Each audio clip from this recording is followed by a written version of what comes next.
Good Hello. evening, everyone. Oh, hello, Dom. Nice to hear from you. I'm in. Sorry for the delay, everyone. Sorry. There he is. So welcome. This is Hi. our first Melodics event. We're going to be talking about music production with Mr. Operate here, who is also called Dom. So hello, Dom. Hi, everybody. How are we doing?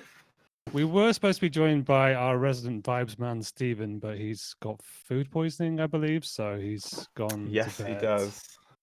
So we're going to try and keep the chat going. We're going to be talking about music production, about careers in music, how to get into that. And we're going to be listening to some of the tracks from the community as well and giving some feedback. Do you want to introduce yourself, Dom? Yeah, sure. So my name is Dom, aka Operate. I guess I've been doing this moniker of Operate for 10 years officially, but I've been producing for much longer. So I guess it's 14, 15 years now. But yeah, it only really took off, and I considered doing it professionally in the last 10 years or so. I've been working with a lot of prestigious drum and bass labels over the last 10 years. But I still have a lot of love and passion with other genres of music and produce them as well. So yeah, kind of like a whole mixed bag, really. But I'm excited to hear everyone's tracks and stuff. Okay, excellent. A little bit about me. I've been producing music for wow, 20 years now. I released music as Triple XY. I've done some big remixes on big labels. I remixed New Order. I remixed Clean Bandit. Um, Now I'm working at Melodics, and I'm excited to get people into producing music, into discovering their own journey in music, basically. So Am I allowed to say I'm a big fan of yours? you can. I'm a big fan of yours as well. You got some big tracks on You Spotify. forgot to mention the Fact magazine, which I think people will be very interested to know. Well, yeah, we can share a link to that in the Discord. I did the first. What is it called? Against the Clock. That's right. So make a track in 10 minutes. I did the first one of those for Fact magazine. So that was a long time ago, but it was That is a claim to fame if I've ever heard one. Thank you. I used to watch Against the Clock when I was at school, so that's pretty big. You are aging me a little bit. Thank you. So I just want to get into some general questions about production with you. I think I can answer them as well, and we can we can just go through. I've got a couple of things here. So why did you start producing music? What was your inspiration? You know. Okay, so I've always been a massive music person my whole life. It's your camera right there. Yeah, it just fell down. Sorry. So yeah, I guess I can't remember at what point in my childhood, but music was a massive thing for me. And it was just kind of all consuming, and that was just me being a listener of music. I used to have to listen to music to go to sleep as a child, and when you get a bit older and you get into school and you develop a bit of personality and individuality, you split off from your parents and you discover music for yourself. So music was a really massive thing for me as like a hobby, a personality trait, like whatever you want to call it. So then obviously that meant I wanted to be involved in it in my like life as much as possible. So I did get into learning to play instruments and stuff. So I started with guitar. I want to give a special shout out to Guitar Hero 3. That was a big avenue in me getting to realize that it is achievable to do these things, because if you learn to play Through the Fire and the Flames by Dragon Force on Guitar Hero 3, you can do anything. Guitar Hero is So like the yeah. original melodics for guitar, right? Yeah, 100%. And I know people say like, "Oh my god, I can't believe that's how you started." But for me, it was a really nice sort of transition into learning guitar for real. Obviously, guitar for real was a lot harder. So yeah, basically got into playing guitar. I was a massive metalhead. I loved like emo stuff, heavy metal, deathcore, like everything really. And then kind of as I got older, you meet friends who are into music, and then it becomes a massive bubble for you. However, the next step for me was like to make music maybe a job or a passion or something that could get me some money. And where I'm from was a small town, like creating a band was a very difficult thing to do. And Right. obviously, being in a band is a very, very difficult industry and it requires a lot of moving parts. And yes, that was my initial dream. Uh, I I basically with like some I mean we'll probably get into this later in the conversation, but my music style changed as well over time, like my preferences. And basically electronic music became a lot more like prominent in my listening stuff. And yeah, so production was my ability to get my teeth into the game, as it were. But you don't need anyone else to be a music producer. It can be a very Yeah. solo thing to do. You don't rely on anyone. You don't need a drummer. You don't need to find a great vocalist, because that was the main problem in my band is we couldn't find a singer.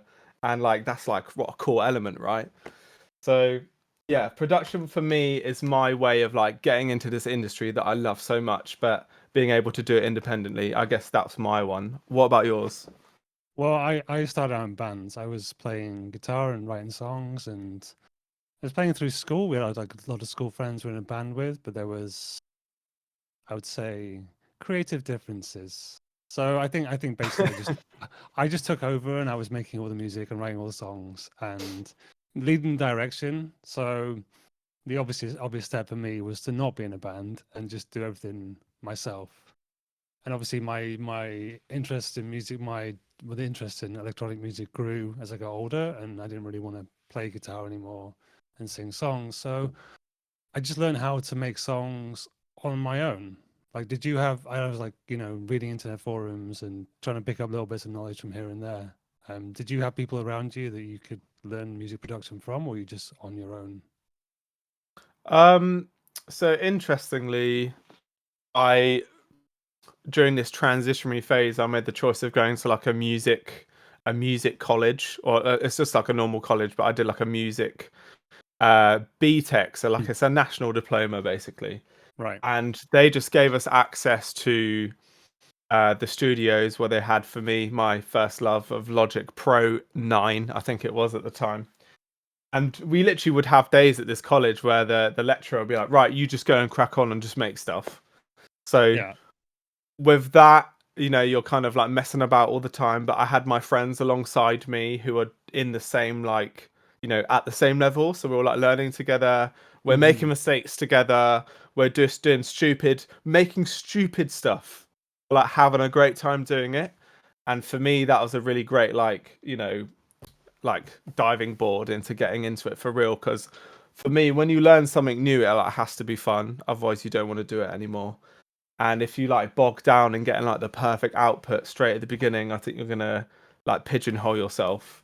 So yeah, I basically just had me and my friends. I didn't have anyone that like really knew what they were doing apart from my close friend who did hip hop, and he Hmm. was making tunes I think 2 years prior.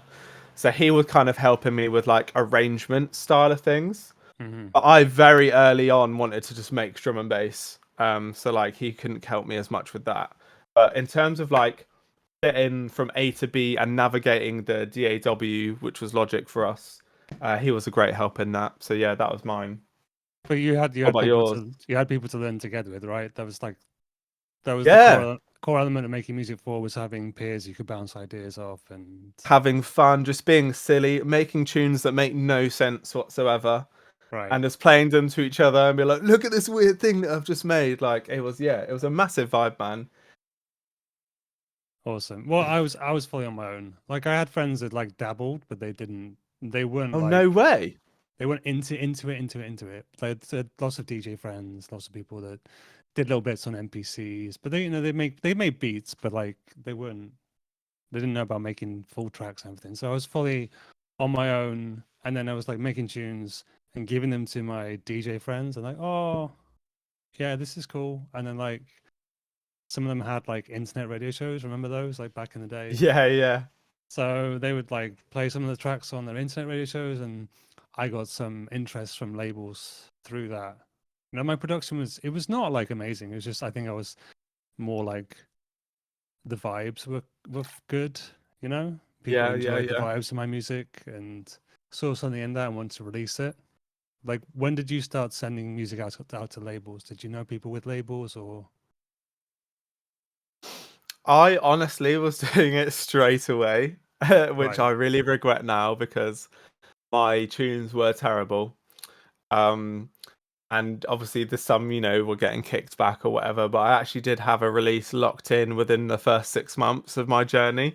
Wow. And it was this, it depends on the industry. So obviously, I think there's a much higher threshold with certain styles of music to, to get recognized and stuff like that. Whereas drum and bass is very like grassroots, it's homegrown. People love like an underdog who's just coming up sort of thing. So I Hmm. had I had an opportunity. I sent some tracks in and they got signed. And yeah, they came out and they were looking back now, obviously not my greatest work. But this was, wow. Quick maths, 12-ish years ago. And luckily they've all been deleted off the face of the earth. But yeah, so there is a true there's like a nugget of like information that whereas like just sit on your music for a bit until you probably think it is time. I think I was just too excited to get it out, even if I wasn't sure on the quality, but I was just really excited. But the methods of doing it was basically just spamming everyone on the internet who ran a label with my music until someone like replied to my message, and I was doing it via SoundCloud at the Right. time. And SoundCloud was obviously really important, I would say 10 years ago. Whereas nowadays there's a lot of emphasis on streaming sites and Spotify. Hmm. But SoundCloud was how I even grew my whole initial fan base. Like we used to, me and my friends who, we all came up together, like we called it the SoundCloud days, like the SoundCloud grind, where you would post like a 1 minute clip on your profile, and then you'd have loads of people like jumping and commenting on it, like, oh, this is so cool. And some of those tunes would just never ever come out. Yeah. But like you were still just like nurturing an audience, which is kind of, yeah, that was I the whole think vibe basically. that was where mine was. Mine was a bit like 2010, 2009, 2010. I just upload the stuff to SoundCloud, come back at the end of work and see like how many plays it got. And then Yeah, yeah, yeah. something had gone like completely crazy. I'd like to take it off and then to try and find labels for it basically. So it was, yeah. So some of them I was like, oh, okay, this is really popular. I should probably find someone to release this. Yeah, yeah, Not yeah, all of them did. 100%. So that's how I found my early labels. I think I wasn't trying to A look to people and you know there Did was you did you ever used to have to like go to events and sell yourself? no, I'm not very good at that. So I don't. I was always like I didn't have great self-esteem. It didn't really work so well when I'm playing the festival stage in front of thousands of people. It's like, oh, what am I doing here? So I didn't feel comfortable selling myself to people, saying, oh, here's my music. Do you want to listen to this? It's more like, okay, you've heard my music on SoundCloud, or I said it to them, let you know. And, Yeah, yeah, I hear that, man. I hear that. then I got comfortable with like a couple of labels, so it's doing quite well. It's like one is Rinse, part of Winter Fem, and Rinse FM. Yes, yeah, yes, yeah, yeah. so it was. Yeah, that and the 10,000 yen was people do such records, every 12 months or so on that label. So just keep the flow going. Didn't have to find others anymore. Um, yeah, we've actually got a question from the community here, which one was it? It says, aside from like, Melodics itself is not enough to be a music producer, and I'm a beginner, but like, what should I do to continue my learning outside Melodics to become a music producer? What would be your advice? I'm just There's a looking lot of, now. from I would say, there's a lot of good stuff on YouTube that you can take in. Find someone who uses your DAW and goes at a speed that you find good, and then just follow the tutorials and learn the insides and outs of your workstation. If it's Ableton Live, learn how to use it really well so you're comfortable. When you have an idea, you don't have to think so hard about how you do it. You just kind of like dive in and go for it. Yeah, yeah, yeah, yeah. I agree with you there. Getting to know your DAW is like the key bit there because yeah, it's just how you get from A to B. And I think the key thing, because obviously he says at the bottom, I don't have any music related degree. So I just want to like make note that I did go to this college where I did a music thing, but I honestly didn't learn much from the lecturer. What they gave us was time and freedom, and that was me experimenting and messing around. And like I said earlier, we were making the stupidest stuff you've ever heard, but whilst making that, I was learning how to, you know, combine different plugins together or to learn arrangement and stuff like that. So honestly, like I educate, you don't need some sort of like education foundation to be a good producer or anything like that. It is all just experience. um but yeah, well, like you said, there's so many resources now online that I didn't personally have, and I'm sure that you didn't either. And Mm. it's crazy because, like, say I am really into a certain artist who's quite prominent and got a lot of, stuff all over the internet. I could literally type in on YouTube how to make this person bass, and most of the time there will be someone who has uploaded a video, and they'll be like, yo, this is my interpretation of this guy's bass. And like, yeah, you might sort of be familiar with the synth that they use, or you might not be at all, but they'll walk you from A to Z how to make this sound. And then all you have to do is take it, and you could reverse engineer it or turn it into something that's a bit more you. Like, yeah, so I would say YouTube University is your best friend, 100%. Okay. Can we just, is my mic sounding any better now? Or is it still sounding a bit Your mic weird? sounds a lot clearer now, yeah. Okay, sorry, just had some audio issues there. I don't know what happened. I have to, there's this weird Mac thing with Discord where it makes the audio all choppy, and I have to run another app, and for some reason it stopped working. Anyway, so we're gonna run on to some community questions because we had a bunch in the events channel that people are asking. So Yeah, yeah, yeah. I'm gonna go for uh, okay. There's one from Yaxo. We'll start with this one. It says not a specific question, but they'd appreciate any general knowledge, feedback, or tips about audio effects, mixing, and mastering. Okay. I'm going to go first because I feel like you have a much larger wealth of knowledge than me. So I would say audio effects, mixing and mastering. Okay, I, I so I can give one, and then you do one. Okay. sure, sure, sure. Don't use too much reverb when you first start. It's a mistake I see a lot of people use. They just swamp things in reverb, and it makes everything quite muddy and kind of like, Totally. yeah. So you go with another one. That's a really good point because when you first started making tunes, you think everything doesn't sound like commercial or professional, and oftentimes reverb does. So that's why people really abuse it because it makes stuff sound not like dry and boring. One thing I'll say is like I know this might not be what you mean, but never get bogged down in the mix down during the creation process. Make sure you're just having fun and you're getting your whole tune like skeletoned out and you've got like a start and a finish before worrying about, where your snare would sit in the mix. For me, I often used to get in my own way, and then I'd kind of like be sick of the track when I've only got to like 32 bars of length. So I'll just try and have fun, make the tune, vibe out, and then worry about the polishing details later. Back to you. Another one I would say is learn to cut frequencies with EQ. So you'll make a really nice sound on a synthesizer, or you'll get a nice drum sound. But if you listen carefully, sometimes there'll be frequencies that really like stand out, and they just don't sound nice at all. And you just gotta find like when to cut, where they are, and you gotta cut them out, just so these can like build up and create resonances in your mix that sound a bit awful. Like they just kind of like add up and make it muddy. And yeah, there's a trick where you can like solo the frequency of an equalizer, and you can bring it up high, and you can hear where these I horrible resonant was frequencies just are. about to sell that. Yeah, yeah. Yeah. So then when you hear that horrible resonant frequency, you then pull that down the other way and just take it out. Because sometimes you'll create this amazing like pad sound. You'll be sounding like Vangelis, but it will just have this like big swampy like frequency in it that you just have to like get rid of. Yeah, 100%. Is there anything else you can Um, offer on that one? I'm just thinking about mixing.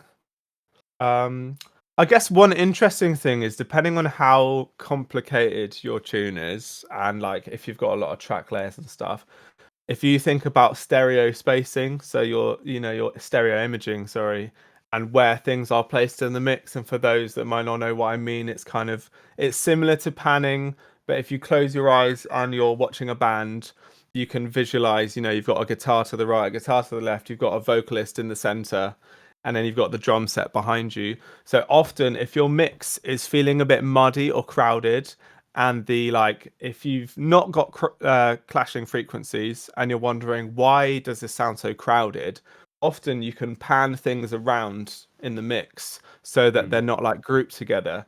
So apart from obviously your kick drum and bass needing to be mono, you can pretty much move, or maybe your vocal channel as well. You can move everything else around. So like I often will have my like high end like hi hats and shuffles, tambourines and stuff, kind of panned left and right and set back. And then mm, my kick drum will be front and center, and my bass will be front and center. I will have maybe like a second layer of vocals that are like fully spreaded with like a big reverb layer underneath the main central vocal. So there's like little right. things like that where you can just space out your mix if it sounds crowded. Okay, we're going to move on to Saga Music's questions. He was asking about mastering and what do you put on the end? What do you use at the end of the mix to kind of master and level it off? I know I used to just mix and then send it to a mastering engineer, right? I would just mix it as best I could, right? And then send it to a Yeah. mastering engineer. I wouldn't worry about it, but now I have to do for melodics, I have to do more like mixing and mastering myself. Um, I So have a what bunch of did you like, do to get Tunes Club ready? I'm sorry for interrupting. oh, I would just slam it through the Sonox limiter, and just as long as it sounded all right to me. And then sometimes I play it in a club, and it would just sound awful, and I just have to pull it out pretty quickly, right? I didn't have all the Yeah, AI tools that we have available today to kind of like check the spectral balance and the loudness and everything like that. So I also had a friend that was a mastering engineer, which helped. that's very helpful. Yeah. Mastering is a abyss of secret knowledge that I still don't understand. I am the same as you, where I send tunes to my label and I'll send pre-masters and then they get mastered. My home master process is literally slam a limiter on there and a compressor. Job Hmm. done. But obviously the drum and bass scene is a lot more about how hard the tune sounds. So like slamming it against the wall isn't that atrocious. But obviously when it comes to like listening at home, then that's when it's really not great. But yeah, and my mastering as a whole, I you need to be a I genius.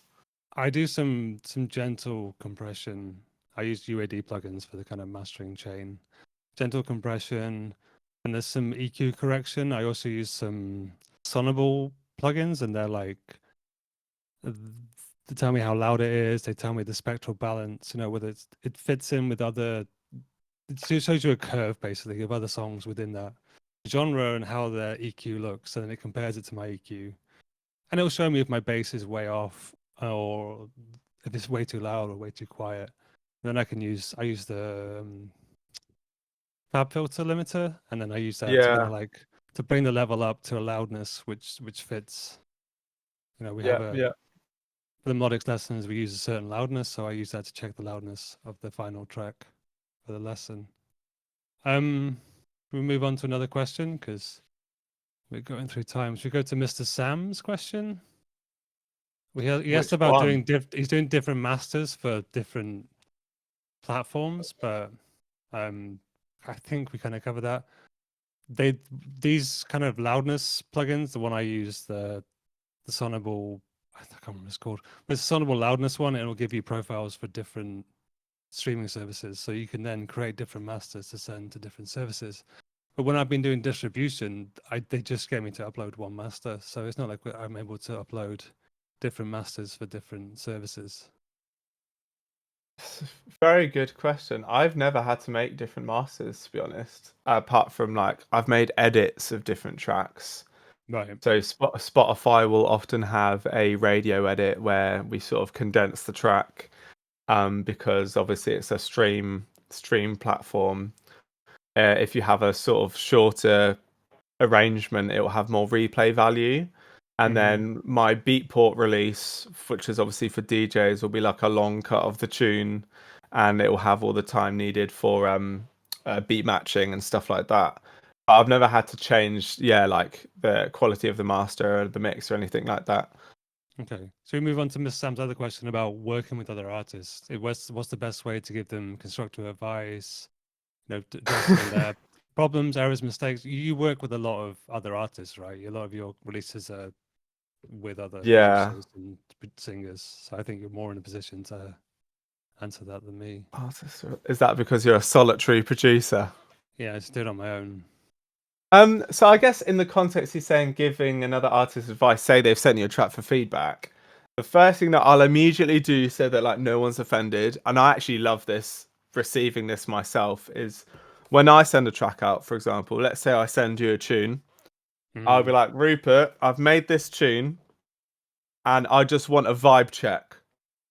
And that is you listening to it in its like with all its flaws, but you're hearing just like the vibe and the potential, and you're right. going, yeah, this is sick, finish it. And I'll be like, cool, and then I'll worry about the stuff later. And then other times I say I've passed the vibe check with all my mates, and I'm like, cool, great, this is cool. And then I'll polish it off. Then I'll send it to someone and be like, right, I want you to please just rip this to shreds. So when I get other people's music, I'll reply to them and say, are you looking for a vibe check, or do you want me to actually try and pick this apart where I can? And that avoids, people getting upset or anything, because, sometimes you work on something for 8 hours and then someone immediately just replies with like, oh, the kick needs work. And maybe you're wanting them to say, oh, it's so cool. So that would be like one way of navigating that. And personally, that's how I like to work as well. But in like a collaborative setting, I guess, yeah, it's just being really honest. And if someone comes up with something you're not feeling, you got to say you're not feeling it, because at the end of the day, it's going to cloud your creative judgment. And if you're not feeling what's happening in front of you, then you're not going to be as creatively valuable when it comes to your turn for like input or whatever. Say if you're taking turns in the studio or sending stems to each other. Right. Um, There's got but to be a yeah, level of just there's got to be a level of trust there, right? For yeah, 100%. And I've done sessions where like I've not felt the tune, and you sort of get to the end and you're like, all right, mate, I think you should just take this one because it's not for me, and I don't want to put my name, not because it's bad, but like because you're not putting effort in because you don't feel it, yeah. you shouldn't be able to take the credit. So like I'm always like, I'll just take a step back sort of thing and say, you take the credit. That's the Uh, vibe. Okay, let's move on to Joe B1. He said he's juggling a lot of responsibilities in life, Yes. and he's finding it hard, I mean, to get into producing music. But like, what tips do you have for staying in the creative grind? What keeps you going? What stops you from sitting down and playing PlayStation when you get Bro, home? this is the secret sauce we're all looking for, I'm pretty sure, man. Like I'm always fighting between making tunes and my PlayStation 5. I feel like this question is targeted. Yeah, I feel like I wrote it myself. Um I guess it's not an immediate solution, but when you're kind of in two minds, never force the studio, because if you force it, then you might not have a great time, and then you're going to kind of like want to push it away in future. So I Mm, always jump in the studio when literally all of my body is saying I want to be creative and I want to do this. If I'm in two minds, I just generally won't bother. Another thing that you could kind of add into this is maybe he's experiencing a form of writer's block, creative block that he's not quite recognized or addressed. And ways to get around that, maybe, if he's not feeling inspired and wants to fuel the creative grind, as it were, is to listen to wildly different music or that you normally listen to, or go and experience wildly different things. Um, hmm So for me, it sounds super cliche, but literally getting out of my house makes a massive difference. Like if I'm sat indoors all day and I'm feeling pretty stale, I don't think that's going to change. Like it just doesn't change. Whereas if I'll go out, I'll meet some friends, I'll go for a walk in the woods, or I'll go see something like a movie. I don't know if anyone's seen me piping up in the chat recently about June 2, but June 2 has like completely blown my mind in terms of like the sonics and how well everything works together. And this has, yeah, inspired me a crazy amount recently. So yeah, it could be as simple as watching a film, but just try and get out of your comfort zone in some way, whatever that is. That's my advice. What about yours? I would say, I mean, I'm at a different stage. I would say like if you only have a small amount of time to try and focus on learning one thing or doing one thing. So, I mean, we all have this problem of buying too many plugins, buying too many samples or sample packs or whatever. Yeah.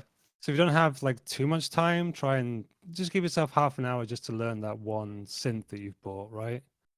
So learn, make a few patches, store them as presets, go into the sample packs you found, find bits you like, create drum kits, create, extract loops that you really like.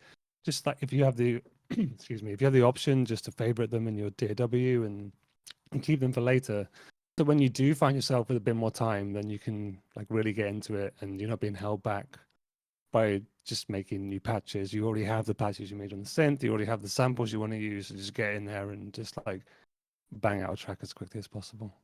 That's really good advice. I forgot about that myself, where you can just have literally sound design sessions where if you're not feeling creative enough to finish a whole track or even make a whole idea, you can just like bump a load of sounds and then they're good to go, like for your next one. Mm-hmm.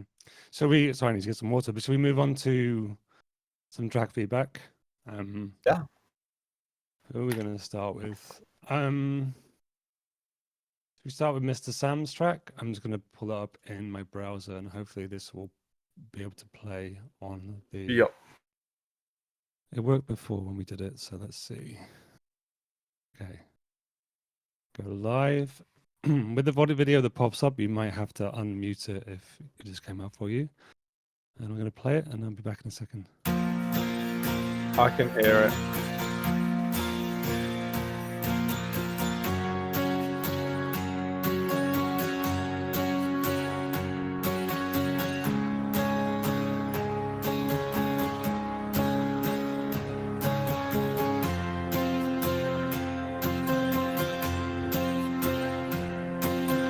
I was alone, but I don't know why. I felt the world falling down from the sky.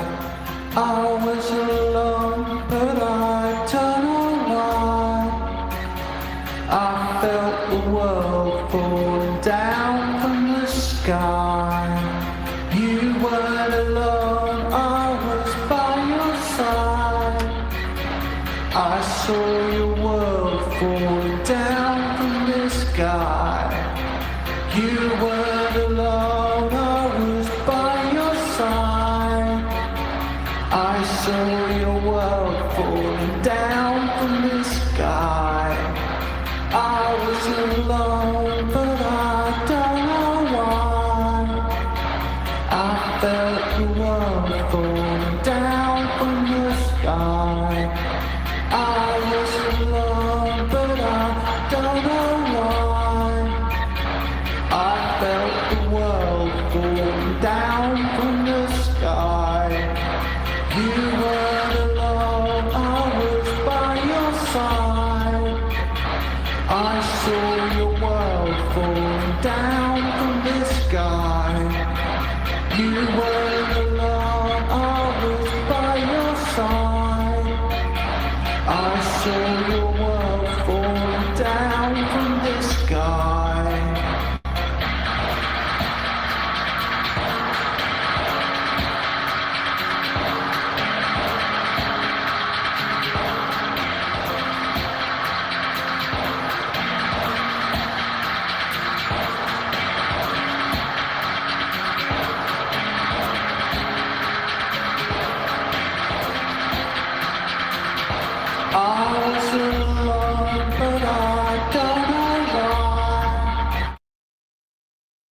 Sorry to cut that short, but we're gonna I'm gonna run through a bunch of tracks. So, you want to go first, or should I go first?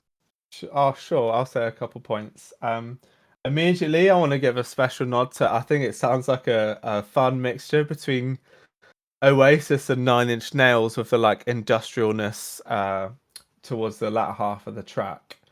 One thing that I thought could be quite interesting is obviously I know it was quite industrial and like ominous sounding, but in the second half, maybe having like a melodic bass with some kind of like melody behind it could be quite interesting.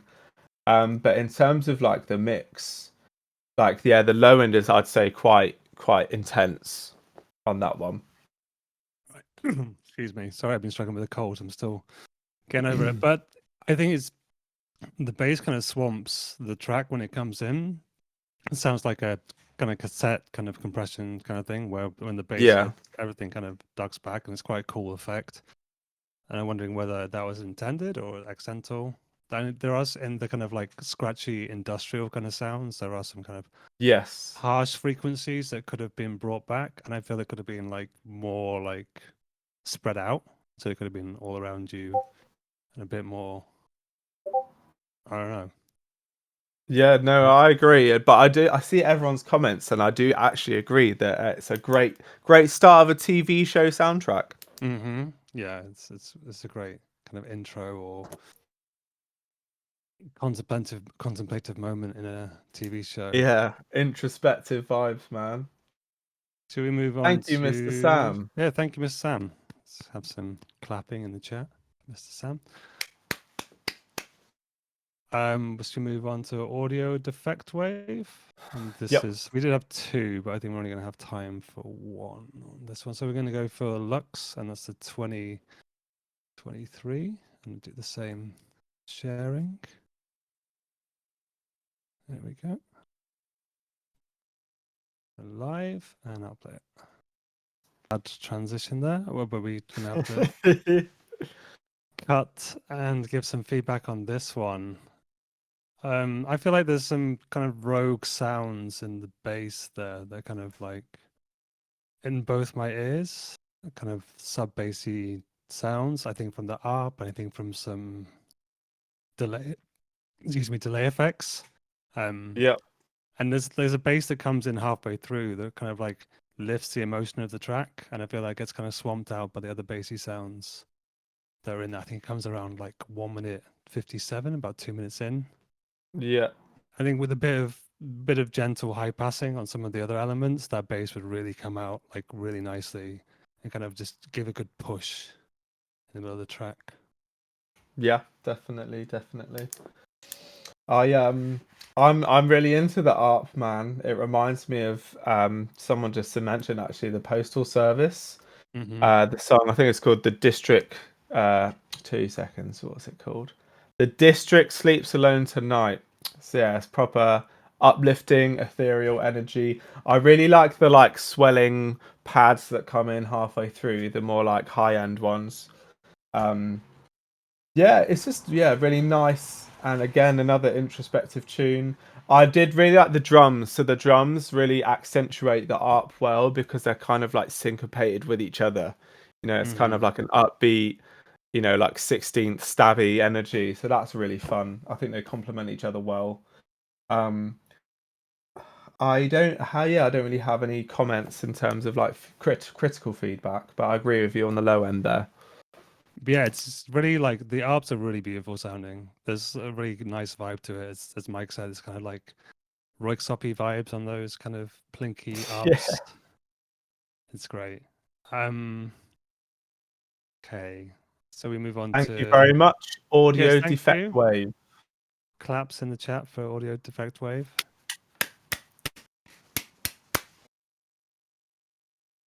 We're going to move on to Wasabi Pimp, I think. Wasabi Pimp Ninja.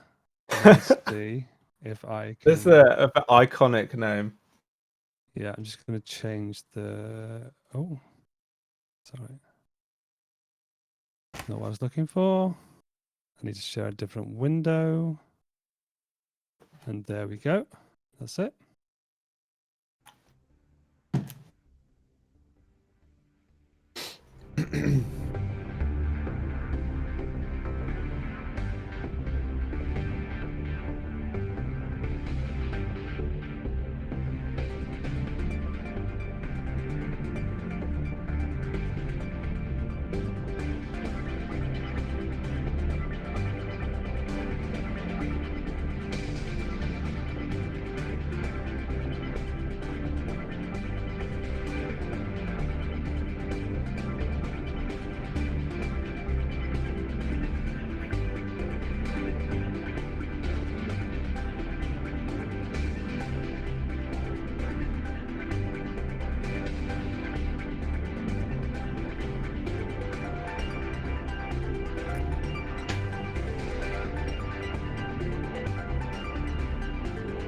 Yeah, this one's a little bit quiet.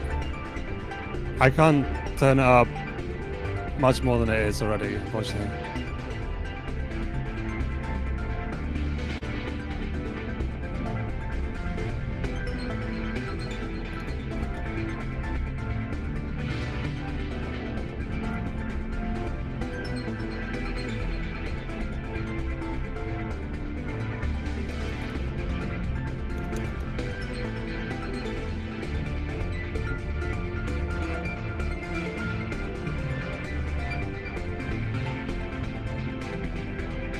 Yeah, volume's all the way up on SoundCloud, unfortunately.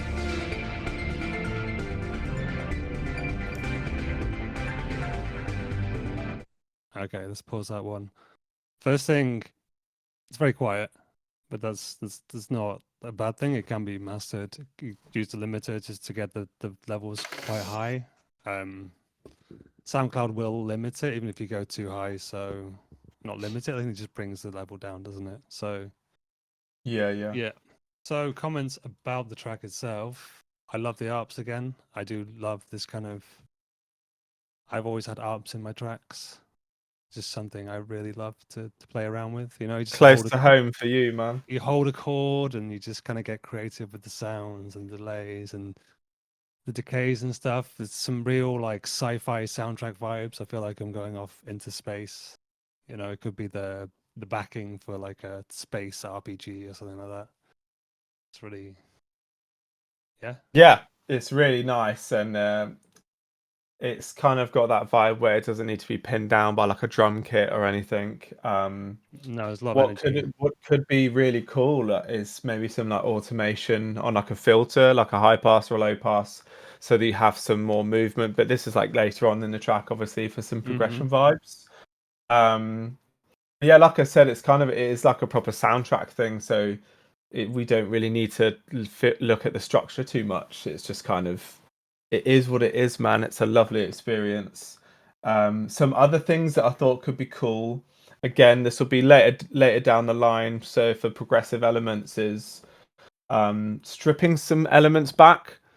So you could like maybe strip back some of the arps, or again some of the frequencies of the arps, like take all the low end out, take all the high end out, just little things like that, where you can build a sort of dynamic range, so that you have like almost like a call and response that your audience can listen to. That's a really great tip. Yeah, I was going to say just more subtle variations, as you said, automations, delays, reverbs, filters, that kind of stuff. But yeah, it's a really nice track. So Thank you. Thank you for Wasabi Pimp Ninja. Greatest name I've seen so far. We're going to move on to Joe B1. It's called Chasing Shadows. I'm just going to check the volumes and everything, and then I'm going to share.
All right, nice and short. I love this one. There's some great like gating LFO effects going on, and they're changing all the time, and it keeps the track interested. It's mixed really great. This is the user was saying that they don't find so much time to make music because of kids and wanting to play PlayStation. I think they should find a bit more time, make a few more tracks. It's going brilliantly. Yeah. Yeah, 100% agree. 100% agree. The first, I don't know if it's like a piano or like a Rhodes or a synth, but it's very Boards of Canada-esque, which I really enjoyed. Mm. And we've got a good use of like effects on the drums here for like transitionary moments. Hmm. And generally speaking, yeah, like you said, the gating or the LFO stuff is really great progression, and it's like ear candy, keeps everyone interested. And yeah, the song is over before you want it to be. So yeah, make some more, please. Right. Let's claps for Joby one. Gonna move on to the Sogo music. I'm just gonna grab the link. Stop this.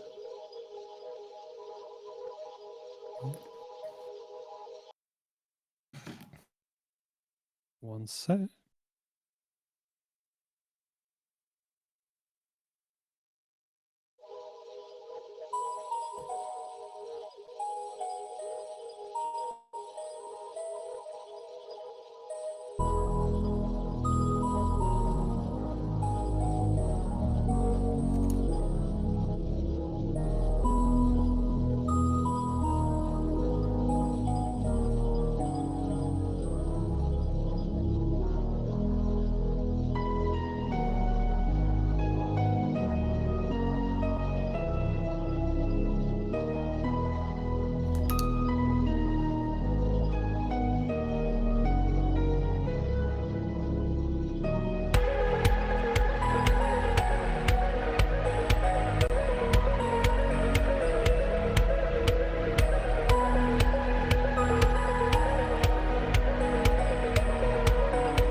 Feel very bad cutting that one off, but we are pushed for time. That's fantastic. I love that one.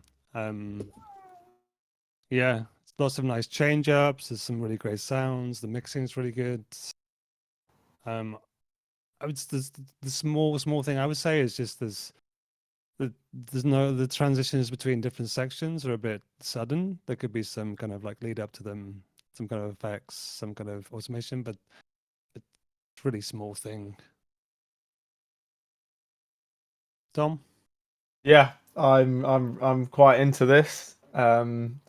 Especially with what I'm making at the moment. This is pretty like reminiscent of what I like with big atmospheric intros. It's got a nice warm lead. Just yeah, the intro progressions are super. It gets you hooked in. It's really good. I love all the little like echoey elements, like that synth that's like doo-loo-loo-loo-loo. Really into that. Um, And I don't know if this is so my only comment, because I'm really like this tune, is if this is a personal decision, then fair enough. But I would say just a more present kick in the mix, bring it forwards, because this sounds like a almost chill steppy, dubsteppy, EDM-y vibe. So it should have a more bus and kick, man. And I think that would really take the song to the next level. However, if you're trying to keep it more like ambient, then yeah, it's your decision. So it's a really great track. Really into it. Yeah. Claps for Soga Music. I hope I'm saying that right. Okay. We are gonna run over. But let's go to Yaksoi with Pinky Promise. I'm gonna pull that up on the stream.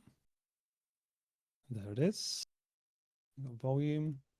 Yeah, let's go.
Sorry, absolutely terrible DJ transitions here. I need a volume slider to bring down. I love this. There's some really cool like 90s rave / Nintendo RPG strings going on there.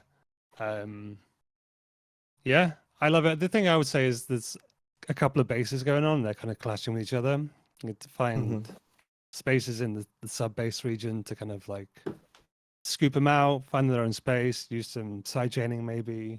But yeah, it sounds like my youth, but also rave music of today. Yeah, I will happily echo what you're saying. I feel like the melody is like really funky and instantly grabs you straight away.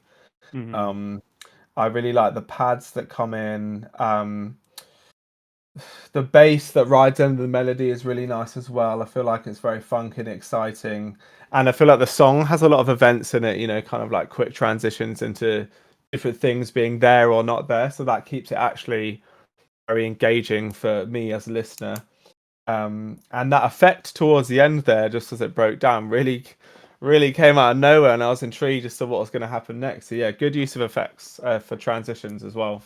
I did see your face. You came in. You looked surprised. I was like, no, just like dook dook dook. Yeah, it caught me by surprise, and that's the beauty of it, man.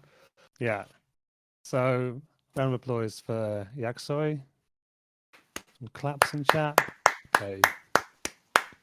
I am aware that we're running over. Start a little bit late, so let's get one more in. And For sure. I think if people didn't get their tracks heard and they still want to have them heard, if they can keep posting them in the events page, and then maybe we can find time to come back and do a bit more feedback and listen through. 100%. Okay, so let's go on to Indie Rock Girl, and it's called Tropical Sundays. And there we go. Let's come up.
Okay, right.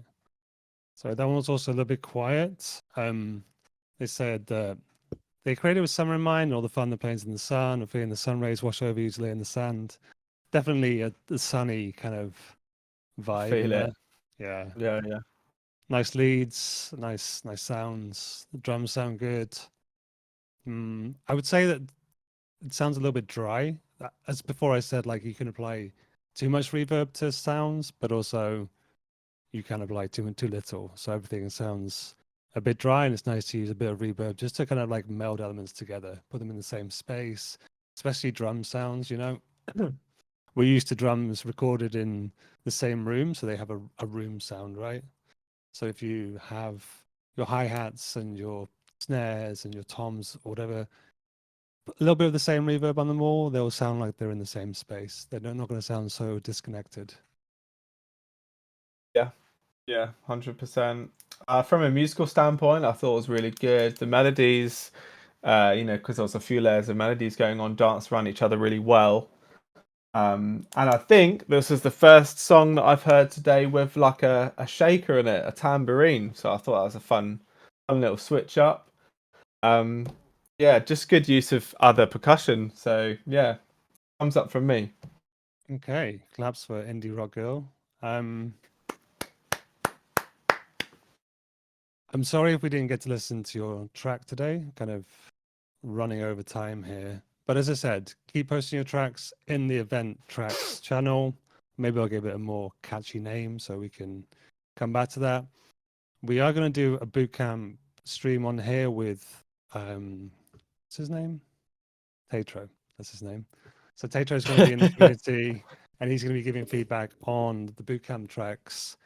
But we will try and fit in another feedback session if people want to keep sharing their tracks, sharing their progress. If they have questions about making music, we don't have to do the whole question and answer because we've done that already. So we can just dive straight into giving some feedback. So thank you, Dom, for being here. Clap for you. Thank you for everyone Thank who's you. tuned in.